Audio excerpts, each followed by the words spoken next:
দুনিয়াতে অনেক মুমিন আছে, মুসলমান আছে, তারা নিজেদেরকে বলে আমরা মুমিন, আমরা ইমানদার, আবার বলে আমরা মুসলিম। মুসলমান দাবি করার পর যদি কোরআন প্রচারে বিরুদ্ধাচরণ করে, বুঝতে হবে তার ভিতরে কুফর আছে। কথা বলেন ঠিক কিনা? আল্লাহ রাব্বুল আলামিন এই কাফেরদেরকে যেই কয়টা পরিণামের কথা কোরআনে জানালেন, একটা একটা করে মনোযোগ বাড়ান। মনোযোগ আছে কি ভাই? মনোযোগ আছে কি ভাই? জোরে বলেন ইনশাআল্লাহ। আল্লাহ রাব্বুল আলামিন বলেন, কোন বান্দার ভিতরে যদি কুফর চলে আসে, তার মধ্য থেকে এই কুফর দূর হবে না যতক্ষণ 20টা পরিণাম আল্লাহর পক্ষ থেকে আসবে ততক্ষণ। আরেকবার ধিক্কার দিয়ে ঘৃণা ভরে বলুন নাউযুবিল্লাহ। কাফেরেরা কুফর করেছে, কুফরের প্রথম অন্তরায় হচ্ছে আল্লাহকে অস্বীকার করেছে। আল্লাহর কওল হচ্ছে কোরআন। কেউ যদি কোরআনকে অস্বীকার করে, সে যেন আল্লাহকে অস্বীকার করারই কাজ করে ফেলল। আমরা আজকে জানবো এই আল্লাহকে বা কোরআনকে বা রাসূলকে অথবা ফেরেশতাদেরকে অথবা কিয়ামত দিবসে যারা অস্বীকার করে তাদের কি পরিণাম হয়।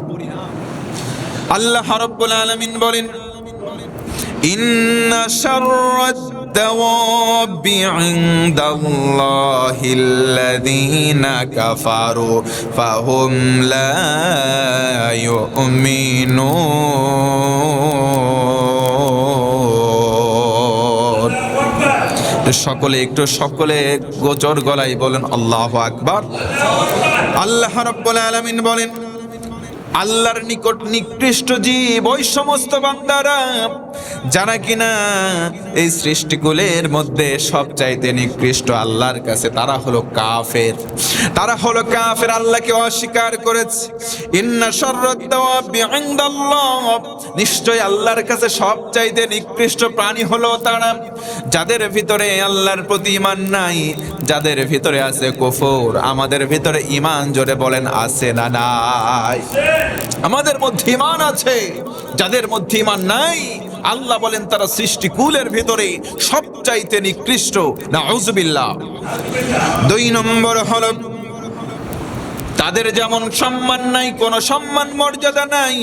2 নম্বর হলো আল্লাহ রাব্বুল আলামিন কাফেরদেরকে জিন্দেগিতে কোনোদিন মাফ করবে না। আল্লাহ তাআলা বলেন, ইন্নাল্লাযীনা কাফারু ওয়া সাদ্দু আন সাবিলিল্লাহ সুম্মা মাতু ওয়া হুম কুফফারুন ফালান ইয়াগফিরাল্লাহু লাহুম। যারা কুফরি করেছে, আল্লাহর পথে বাধা তৈরি করেছে এবং ওই অবস্থায় অর্থাৎ কাফের অবস্থায় মারা গেল, আল্লাহ বলেন আল্লাহ তাদেরকে কশিন কালেও মাফ করবে না। এজন্য ভাইরা কুফর থেকে অনেক দূরে থাকার দরকার আছে না নাই? আল্লাহ বলেন যারা কুফর অবস্থায় আল্লাহর রাস্তায় বাধা প্রদান করে, ওই অবস্থায় মাফ চায় নাই, তওবা করে নাই, তওবা না করে যদি কাফের অবস্থায় মারা যায়, আল্লাহ রাব্বুল আলামিন কোরআনে কারিমে জানায় দিলেন তাদেরকে কশিন কালেও মাফ করা হবে না। তাদেরকে মাফ করা হবে না। আল্লাহ তাআলা এখানে দেখেন সুন্দরভাবে বললেন, ইন্নাল্লাযীনা কাফারু, নিশ্চয়ই যারা কুফর করবে, ওয়াসাদ্দু আন সাবিলিল্লাহ, আল্লাহর রাস্তায় বাধা তৈরি করবে। যদি ইন্নাল্লাযীনা কাফারু বলে আল্লাহ বলতেন যারা কুফর করবে ওই অবস্থায় মারা যাবে, আমি আল্লাহ তাদেরকে মাফ করব না, অর্থ হয়ে যেত। কিন্তু আল্লাহ এখানে বললেন নিজেরা কুফর করে, আল্লাহর রাস্তায় বাধা সৃষ্টি করে, ওই অবস্থায় তারা মারা যায়, আল্লাহ বলেন তাদেরকে আমি কখনো মাফ করব না। নাউজুবিল্লাহ পড়েন। তার মানে কাফেরদের ক্যাটাগরি দেখেন, মুশরিক এক অবস্থায় আছে, মুশরিকের একটা হালাত রয়েছে, কাফের আরেকটা হালাত রয়েছে।